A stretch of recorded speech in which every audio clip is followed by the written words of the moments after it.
आइए सुनते हैं आज की कहानी। आज की कहानी है चोर को पड़ गए मोर।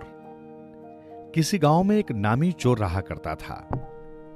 एक बार ऐसा हुआ कि वो कई घरों में चोरी करने के लिए गया, किंतु कुछ भी माल उसके हाथ न लगा। चोर परेशान हो गया। अचानक उसे याद हो आई कि रुई वाले सेठ के यहां ढेरों रुई पड़ी हुई है। उसने मन में सोचा, सोना चांदी तो जब हाथ आएगा तब आएगा, इस समय और कुछ नहीं तो उस रुई को ही चुरा लाऊं। एक गांठ रुई मिल गई तो उसे बेचकर कम से कम 3-4 दिन के खाने पीने का प्रबंध तो हो जाएगा। इस समय तो 2 जून की रोटी के लिए भी लाले पड़े हुए हैं। योजना बनाकर चोर एक चद्दर साथ में लेकर आधी रात को सेठ के घर में घुस गया। अंदर अंधेरा था। रुई वाली कोठरी उसे मालूम थी। वो सीधा वहीं पहुंच गया। कोठरी में एक ओर ढेरों रुई पड़ी थी तो दूसरी ओर एक भैंस बंधी हुई थी। चोर ने चादर बिछाई और तेजी से उस पर रुई रखने लगा। कुछ ही देर में ढेर सारी रुई जमा हो गई। फिर जैसे ही उसने रुई को गठरी बनाकर बांधना चाहा, किसी ने चादर खींच ली। चोर ने मन में सोचा, शायद इस भैंस को कपड़ा खाने की आदत है। उसे बड़ी झुंझलाहट हुई। फिर भी वो चुप रहा। बोलता तो घर वाले जाग जाते। वो सोचने लगा, चादर तो गवा दी, किंतु रुई जरूर ही ले चलनी है। ऐसा सोचकर चोर ने सिर की पगड़ी उतारकर दोहरी कर ली। फिर चद्दर वाली रुई पगड़ी में बांधने लगा। अभी वो पगड़ी को ठीक से बांध भी नहीं पाया था कि किसी ने तेजी से वो पगड़ी भी खींच ली।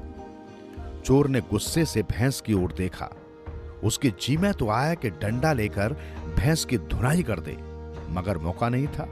वो बड़बड़ाया, इस भैंस को कपड़ा खाने की बड़ी बुरी लत पड़ गई है। अब क्या करूं? रुई तो चुरानी ही है। खाली हाथ लौटना ठीक नहीं होगा। कोई उपाय करना चाहिए जिससे कि सारे नुकसान की भरपाई हो जाए। चोर देर तक सोचता रहा। फिर उसे एक उपाय सूझ गया। उसने मन में सोचा, रात का समय है, घना अंधेरा है, किसी को क्या मालूम पड़ेगा। लंगोटी तो मैंने पहन ही रखी है, क्यों ना धोती उतारकर उसमें रुई बांध ली जाए। ऐसा विचार कर उसने जल्दी से अपनी धोती उतारी। ठंड का समय था। धोती उतारते ही वो ठिठुरने लगा, किंतु देर करना ठीक नहीं था। वो धोती में रुई भरने लगा, मगर तभी किसी ने उसकी धोती भी खींच ली। चोर गुस्से से पागल हो उठा। उसने अपने मन में निश्चय कर लिया कि कल सूरज निकलते ही जब ये भैंस चरने के लिए जंगल में ले जाई जाएगी, तब इसे डंडे से पीट पीट कर इसका भुर्ता बना डालूंगा। परंतु अब क्या करूं? इसी उधेड़ बुन में वो बहुत देर तक खड़ा सोचता रहा। तभी चोर को किसी बच्चे की आवाज सुनाई दी। वो कोने में दुबक कर खड़ा हो गया। उसने बच्चे को ये कहते हुए सुना, दादाजी, मुझे नींद आ रही है, कोई कहानी सुनाओ ना। तू मुझे सोने देगा या नहीं? इतनी रात बीत गई है, अब सो जा, कल सुनाऊंगा कहानी। सेठ ने अपने पोते को छिड़का। पोता नहीं माना। वो जिद करने लगा। दादाजी बोले, बेटे, तुम हर समय कहानी की रट लगाए रहते हो। तुमको न दिन में चैन पड़ता है और न रात को नींद आती है। परंतु पोता तो जिद्दी था, जिद पर अड़ गया। हैरान होकर दादाजी बोले, देख बेटे, आज तुझे एक सच्ची कहानी सुनाता हूं, किंतु इसे सुनकर तू चुपचाप सो जाना। पोते ने हामी भर ली। दादाजी कहानी सुनाने लगे। बेटा, ये मेरी कहानी है। मैंने एक बार चोरी की थी, वही घटना तुझे सुनाता हूं। मैं भी पहले बहुत गरीब था। एक बार मैं एक सेठ के घर चोरी करने चला गया। सेठ रुई का व्यापारी था। मैं रुई वाली कोठरी जानता था, अतः सीधे वहीं जाकर एक चद्दर में रुई बांधने लगा। कोठरी के पास ही एक भैंस बंधी थी। भैंस ने मेरी चादर खींच ली। मैंने पगड़ी खोलकर बिछा दी और रुई को बांधने लगा, मगर भैंस ने मेरी पगड़ी भी खींच ली। मैं बड़ा हैरान हुआ। सोचने लगा, इस घुप अंधेरे में कौन देखेगा। मैंने अपनी धोती खोलकर उसमें रुई बांध ली। लंगोटी तो मैंने पहन ही रखी थी। भैंस भी पूरी डायन निकली, वो मेरी धोती को भी खींचकर खा गई। अब मैं लंगोट पहने खड़ा था और सोच रहा था कि अब क्या करूं। चोर को भी सेठ की बातों में आनंद आ रहा था। वो सोच रहा था, ये तो कमाल हो गया, मेरी तरह ये सेठ भी फंस गया था। पता नहीं अंत में क्या हुआ था।